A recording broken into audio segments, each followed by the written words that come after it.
boa tarde. Estamos de volta, Mundial, e você chegando mais uma vez para te fazer companhia, para trazer um papo extremamente importante para uma sexta-feira. Sabe por quê? Para você ir para o final de semana com muita informação e entendimento, conscientização também, principalmente a respeito da doença de Parkinson, tema do nosso programa hoje. Para isso, eu estou recebendo aqui o Dr. Kleber Duarte. Boa tarde, bem-vindo. Boa tarde, obrigado Fernando. E estou recebendo também a Dani Lanzer.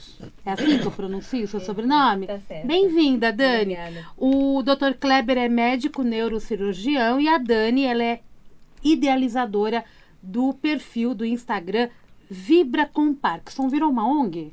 É uma não, ONG. É um projeto, é Vibrar com Parkinson. É um projeto, porque acho que é tão importante, né, as informações que você traz aí nesse perfil. E vamos bater o nosso papo aqui em 95,7 FM. Você pode nos acompanhar tanto pelo rádio, tá aí no carro, tá aí em casa, no trabalho, e também pelo nosso aplicativo, pelo nosso site, vibemundialfm.com.br. Clica no assistir ao vivo, você vai direto para o nosso YouTube. Estamos ao vivo aqui no estúdio da Avenida Paulista e eu não vou perder tempo, porque esse assunto é um assunto extremamente importante e que a gente está abrindo espaço aqui no Mundial e você. Doutor, Não. a pergunta-chave que eu acho que muitas pessoas não conseguem ter um entendimento perfeito do que é exatamente a doença de Parkinson. Ó. A doença de Parkinson é classificada como uma doença neurodegenerativa. O que é isso? Significa que parte dos neurônios, das células nervosas e das células que dão sustentação que nutrem essas células nervosas, elas ficam acometidas de forma crônica e progressiva. Agora, o que é a doença de Parkinson? É classificado como uma perda dessas células nervosas numa determinada circuitaria. Circuitaria é o quê? São como vários hubs, né? Quando você cria, por exemplo, uma rede neural. Quando você cria uma rede de inteligência artificial. Vamos falar de inteligência natural. São centros que se intercomunicam porque têm ações em conjuntos. E a doença de Parkinson, primariamente, é uma doença que acomete a via que controla o movimento. O movimento, a gente acha que o movimento, para ele ser executado, você tem que ter uma ordem de comando. Acontece que você tem que ter uma ordem de comando e um monte de ordens de inibição. Ah, também? Essencial. Você não consegue controlar um movimento se você não inibir. Por exemplo, se você vai pegar com a ponta do dedo um alfinete, uma coisinha delicada, você tem que inibir um monte de movimentos que seriam grosseiros para você poder conseguir chegar. Tá. E a pessoa que tem Parkinson, este principal mecanismo que controla isso está perdido. Ele até tenta pegar essa agulha. Ele até tem a força para isso. Ele até olha, tem até a precisão, localização especial numa certa fase, mas ele não consegue. Não consegue porque falta os outros comandos. Por quê? Porque as células que deveriam controlar isso daí, que são as responsáveis por liberar substâncias que modulam esse movimento, estão perdidas. Entendi. E aí ela não consegue controlar o movimento. Então você tem que usar de outros artifícios para poder conseguir fazer. E aí o que acontece? Os sintomas principais da doença de Parkinson são esteticamente o tremor, mas não é o mais frequente. Toda pessoa que tem Parkinson tem lentificação dos movimentos. Os movimentos são mais lentos. Tá. As pessoas têm uma rigidez muscular, tem os movimentos mais devagar também, e são uma porcentagem portadoras de tremor também. Não todos. Que aí é uma outra... Não todos têm tremor. Nem todos têm tremor. E outras manifestações no corpo, alterações do caminhar, alterações da marcha, alterações de pele, de cabelo, de salivação, de paladar. Mexe no organismo todo. O Parkinson não é uma doença só desse controle. Assim, o que acontece? Existe uma intoxicação dessas células nervosas, elas elas se intoxicam, elas literalmente morrem, mas esse processo que gera essa intoxicação, esse processo inflamatório, começa em alguma outra parte do corpo e vai para o cérebro. É aí que ela começa a se mostrar de verdade. Quando ela aparece, ela já está presente há muito tempo. Eu ia perguntar isso. Existem alguns exames, alguns testes que são feitos para poder prever se aquele paciente está começando a ter a questão do Parkinson? Olha, eu adoraria te dizer que sim. Mas não tem. Mas até existem testes. Por exemplo, tem alterações no exame de ressonância magnética, tem alterações em exames de medicina nuclear, tem alterações de marcadores dessa substância tóxica que pode ser medido, pode ser dosado no sangue, na saliva, na urina, nas fezes ou até mesmo no líquido que reveste todo o sistema nervoso. Mas ainda assim carece um pouco de relação entre o que você acha nesse exame e a pessoa realmente ter.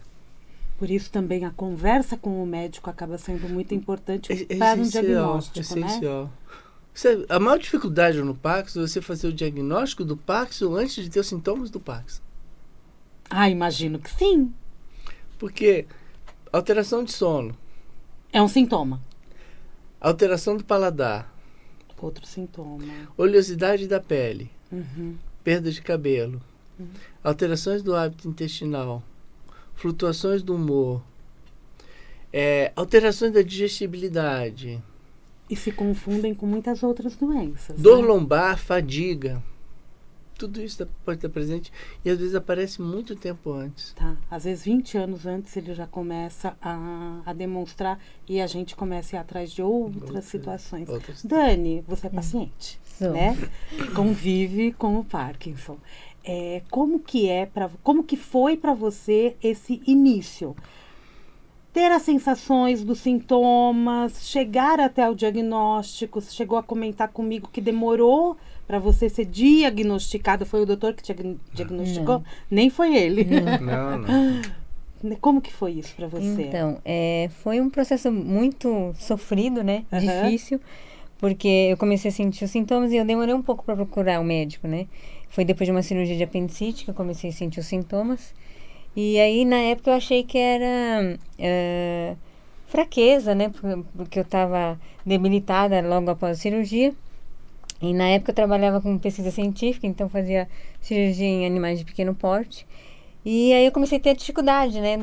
Na destreza no movimento. Só que aí, na pressa, fazendo doutorado, e aí eu fui colocando outras pessoas para me ajudar e executar essas tarefas. Só que aí foi piorando.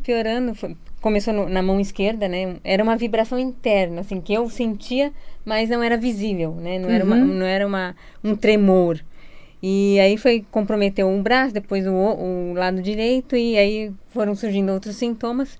E aí eu resolvi procurar um médico. Aí esse médico me pediu diversos exames, deu tudo normal, como todos os outros que eu fiz depois. E ele suspeitou de tremor essencial, que é comum, né, na faixa etária que eu estava na época, e pediu um exame para eliminar a possibilidade de um tumor no cérebro.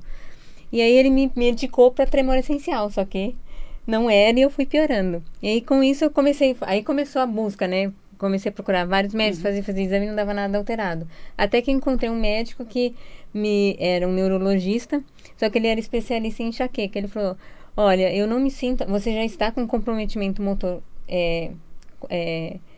afetado, né? Importante, mas eu não me sinto à vontade de te dar o diagnóstico porque eu não sou especialista. Então, eu vou te indicar um especialista em transtorno do movimento. E aí eu fui, né? E aí ele conversou comigo, pediu mais exames, aí fiz. E aí quando eu voltei no consultório, eu lembro que nesse dia eu estava sozinha. E ele virou e falou assim: é Parkinson mesmo. E começou a prescrever a medicação. E aí naquele momento, assim, o meu mundo desabou. Fiquei sem chão, sem horizonte, sem nada. Eu lembro que comecei a me beliscar para poder ver se eu acordava, porque eu falei assim, isso é um pesadelo, eu preciso acordar. E aí eu comecei a me machucar. E aquilo não acabava, né? E aí foi me dando um desespero, aí passou um filme na minha cabeça, assim, da minha vida. Eu achei que eu ia definhar até morrer. E ele, assim, sem nenhuma sensibilidade, e falou como se eu tivesse com uma gripe mesmo. Aí depois que ele terminou de prescrever a medicação, ele me abriu a porta do consultório. Eu lembro que ele falou alguma coisa de atividade física e tal, e assim, só que eu já estava em outro plano, né? E aí eu saí vagando pelo hospital, assim, nem chorar, porque eu sou super chorona, né? Nem chorar eu consegui chorar, né? Eu saí em estado de choque, eu acho. E aí quando eu entrei no carro, que aí eu comecei a chorar, e aí não parei mais. Assim, fiquei 2 anos e meio que eu chorava muito. E foi um processo bem difícil. É um aprendizado, né? A lidar com a doença. Porque quando eu recebi o diagnóstico, eu sabia que eu tinha alguma coisa, né? Mas eu acreditava até aquele momento que eu ia né, resolver o diagnóstico, identificar o que eu tinha, tomar a medicação e voltar a ser a Daniele que eu era antes. Entendi. E você já passava por esses sintomas que ele acabou de falar? Sim, eu tinha. Aí quando a gente acaba ficando sabendo disso, né? Aí você vai resgatar sua história e fala, nossa, eu tinha isso, nossa, eu tinha isso. Nossa. Então, assim, eu tinha já também eu já era bem lenta, assim, né? Só que aí o pessoal me classificava como uma pessoa calma, né? E eu lembro que uma vez eu fui fazer acupuntura, e aí na hora que eu fui acertar com a moça, né? Aí ela falou assim, você tá fazendo acupuntura por quê? Eu falei, por causa de estresse, né? Porque eu tava num período, nossa, mas você é tão calma. Não, eu não era calma, era porque eu já tava com um movimento lentificado. E aí tem um período mesmo que parece que a pessoa é calma, mas não é porque já tá... E confunde quem tá do lado. E isso acaba sendo um alerta também pra gente, que convive com pessoas, prestar atenção em quem convive com a gente. Não é, doutor? Sabe o que é? A maior dificuldade é prestar atenção na mudança. A pessoa tinha um hábito, tinha um certo costume, começa a mudar. Ela só mudou, então? Ela pra grande maioria. Mudou. Pra grande maioria só mudou, mas às vezes não. Tem saiu esse ano uma reportagem numa grande revista que eles fizeram um levantamento estatístico mundial. Tá. Nesse levantamento estatístico mundial, eles viram o seguinte: da população do mundo, qual a população que neste momento, dos 8 milhões de pessoas, que neste momento precisa de um neurologista? 2 bilhões de 2 pessoas. bilhões? 1 em cada 4 pessoas precisa de um neurologista em alguma coisa. Ou porque tem uma enxaqueca, ou porque tem uma epilepsia, ou porque tem um tremor, ou porque tem um Parkinson, ou porque tem... Então, assim, o olhar atento na mudança que acontece na vida da pessoa, eu acho que é essencial para você conseguir pegar numa fase mais inicial. Inclusive nós mesmos, né? Prestar atenção no que está acontecendo com a gente, com o nosso corpo e com o nosso dia a dia. É isso. Que a gente camufla, né? Sim. É só uma dorzinha. Sabe de uma coisa? Uma coisa muito interessante que os professores que ensinam a metodologia de pesquisa nas faculdades de medicina, eles falam o seguinte: é muito mais difícil você cuidar de um idoso do que de uma criança. Apesar do idoso com cognição preservada, ele poder te dar uma informação melhor, ele oculta. A criança, ela não tem essa capacidade, mas você consegue extrair dela. Ela é mais falante. Ela não vai esconder. É engraçado, assim, as pessoas ficam esconder. com receio de que acho que realmente... Agora, como que é o tratamento, doutor? Aí, ó, a carinha dele. Porque não tem tem uma receita de bolo. Não o tem. tratamento... Tá, temos remédio? Começamos por... Vai lá, dizer, deixa ele falar. Deixa eu falar uma questão conceitual. O tratamento é deixar a pessoa da melhor maneira possível. Tá. Às vezes eu cito aquela história, ai meu Deus, o nome daquele cantor eu já te falei, que uma vez ele, numa entrevista, ele disse que, seguindo um conselho, ele tirou bebida, comida pesada, tal, e em 2 semanas ele perdeu 14 dias. Lembra quem foi? Puxa, Daqui a pouco a gente lembra. O que acontece? É o seguinte, é não permitir que a pessoa perca tempo. Tá? Não perca esses 14 dias. Não perca esses 14 dias. Ou seja, o foco do tratamento não é no que eu quero tratar. O foco no tratamento é no que, como a pessoa vai viver bem. Tá. Tentar deixá-la da melhor maneira possível. Por incrível que pareça, tem pessoas que elas vão tentar um esforço terrível com diversos tratamentos, sem usar medicação, ou então usando medicamentos de forma muito circunscrita, porque para elas isso é melhor. Por incrível que pareça, a gente tem que engolir e deixar a pessoa seguir esse caminho. Porque é o que ela está fazendo. Seguindo. Mas qual é o detalhe? O detalhe é o seguinte: se ajustar a conduta da medicação, que envolve, por exemplo, a Daniele faz treino de boxe, e faz música, faz canto, que são duas coisas que ajudam muito. São quase que atividades lúdicas que têm um enorme efeito sobre o corpo, sobre a voz, sobre a fonação, sobre a postura, sobre a fadiga muscular.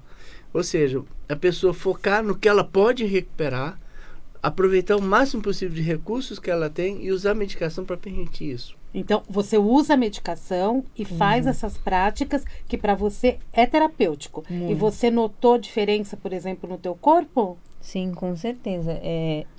Eu comecei o boxe no ano passado, né? Vai completar um ano agora em agosto. E é gritante, assim, minha capacidade respiratória melhorou. Lógico, assim, não tá perfeito, mas assim, você vê a diferença, assim, eu percebo.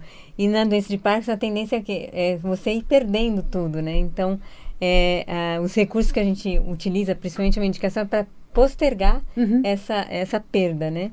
E no caso, assim, eu recuperei algumas coisas, assim, não, são poucas coisas, mas pra gente faz uma diferença, pra quem consegue isso, faz uma diferença enorme mesmo. Demais, né? E você não cantava, por exemplo, antes? Não, eu cantava, mas cantava mal demais. E agora você canta bem? Não, agora não quebra as vidraças, né? Mas fortalece, né? Você reparou no que a gente começou? Provavelmente, assim, isso acontece sempre. Quando as pessoas vêm fazendo uma pergunta sobre o que eu faço para tratar, as pessoas pensam o seguinte: qual o remédio que eu vou ter que tomar? Não, você vai ter que focar no teu bem-estar, na tua reabilitação e usar a medicação para poder permitir isso. Então, o tratamento não é a medicação é para deixar a pessoa bem. É a qualidade de vida dessa pessoa que é o mais importante. E tem duas coisas que precisam ser feitas.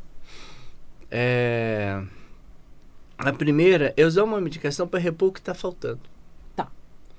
Porque essa substância, que se chama dopamina, ela está faltando no cérebro. Então você tem que tomar uma medicação que reponha essa dopamina, que isso daí permite que esse circuito seja melhorado, seja bem melhorado.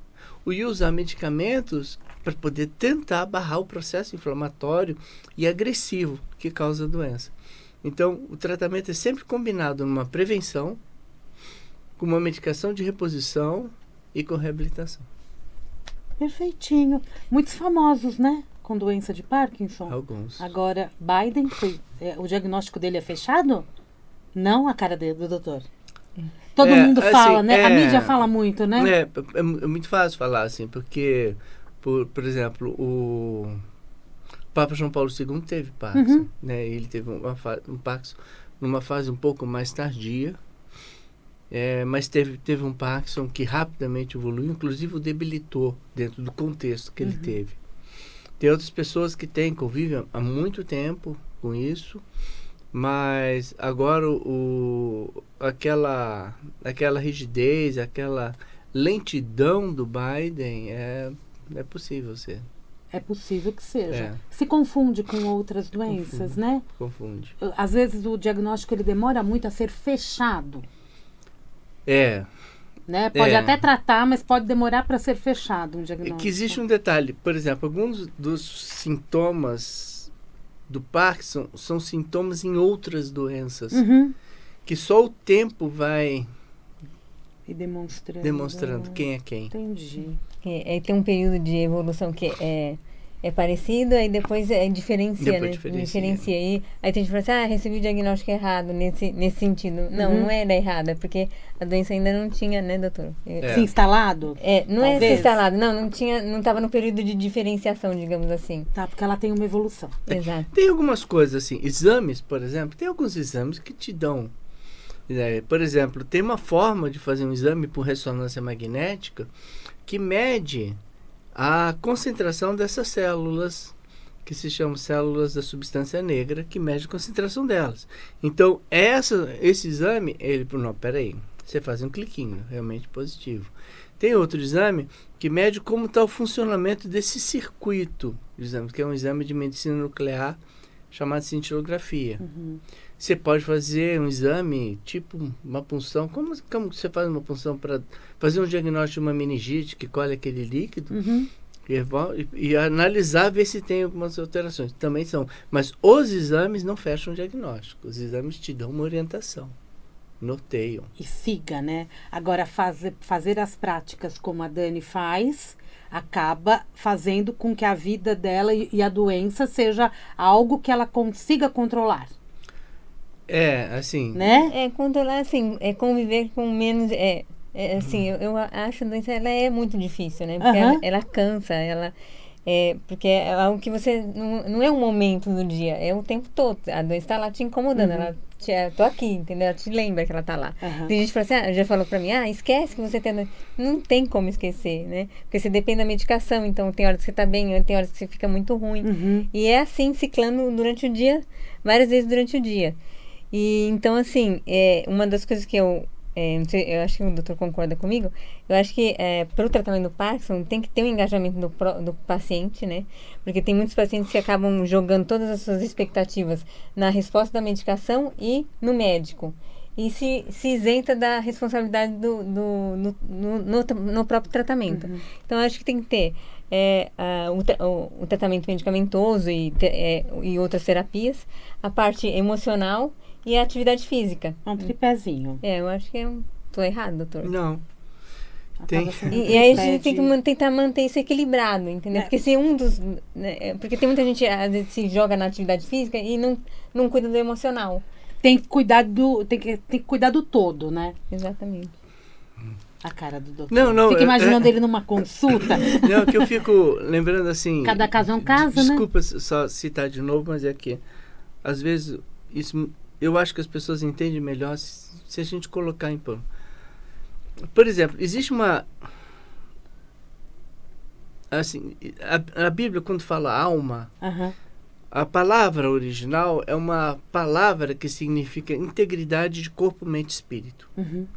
São 3 coisas que estão juntas e que são indivisíveis. Se uma sofre, as 3 sofrem. Então, assim, não tem como você lidar com um problema crônico sem que emocionalmente você não tenha momentos difíceis. Isso não é só com Parkinson, isso é com Parkinson, é com diabetes, doença reumática, tantas outras. Até pressão alta, todas elas.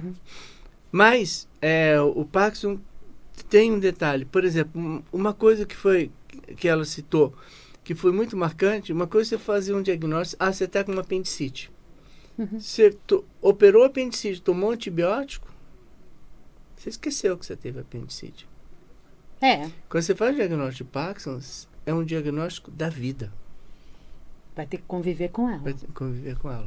Então, assim, óbvio que essa forma não pode ser atenuada, tem que ser colocada sempre de uma maneira muito clara para a pessoa poder se engajar no tratamento e conviver. Ela usou a expressão mais adequada, conviver bem, da melhor maneira possível com a doença de Parkinson. Faz a doença de Parkinson ser amiga. Não, o Parkinson não é. Ele não é. Por causa do Parkinson, várias coisas muito bacanas aconteceram na minha vida. Muitas pessoas boas e que eu amo acabaram entrando na minha vida, mas eu não consigo falar que o Parkinson é meu amigo. Tomara que chegue um tratamento mais eficiente, né? Curativo, né? Curativo, que eu acho que a maior questão é essa, né? Não ter a cura. E conviver com ela sabendo que não tem cura deve ser algo muito mais É desafiante difícil. mesmo, Você né? tem que mudar, assim, toda a sua forma de pensar, a forma de como você tem que se reinventar. Sua na vida verdade. mudou, né? Mudou tudo. Então, assim, aquela Daniela de antes, do diagnóstico ou até dos sintomas, não existe mais. E não vai voltar a existir. Entendi. E é difícil para a maioria das pessoas que tem um diagnóstico lidar com isso. Eu lembro que quando, né, logo recém-diagnosticada, o médico falava, né, que me acompanhava, falava assim, Dani, você tem que fazer terapia porque você tem que aceitar a doença. Eu não queria aceitar a doença, eu falei, vou fazer terapia. Eu rejeitei o máximo que eu pude. Uhum. E também a questão da vergonha, né, porque como a gente estava conversando, né, falando o mal de Parkinson, isso já carrega, a doença já é difícil, aí você ainda usar um termo inadequado e que sobrecarrega ainda mais esse estigma, é muito ruim. Então, a doença, assim, ela carrega junto com ela várias questões, né? Tanto no âmbito pessoal, profissional, social, enfim, como você tem que renascer. Eu falo que eu renasci em vida. Complexo. É muito complexo, tem Mas muita coisa pra trouxemos falar. aqui muitas informações para você aí que nos acompanhou. Fala para as pessoas qual é o canal O Instagram para poder seguir, né, e poder se informar e acompanhar e poder até ser voluntário e colaborar Exatamente. apoiar, né, essa futura ONG. @vibrar com Parkinson. @vibrar com Parkinson. Simples assim. Já começa a seguir. Começa a seguir o doutor Kleber Duarte. Dr. Kleber com K, Kleber Duarte. Obrigada, Eu gente. que agradeço. Eu que agradeço. Sucesso para vocês, Obrigada. viu? Obrigado. Muito bem-estar, qualidade de vida, viu? Obrigada. A gente sabe que é um desafio, mas que a gente tá percorrendo isso, não é? Exatamente. Gente, o Mundial e Você vai ficando por aqui. Eu volto daqui a pouco, tem Jornal da Boa Notícia. E amanhã, o Mundial e Você é às 7 horas da manhã. Um grande beijo, até lá.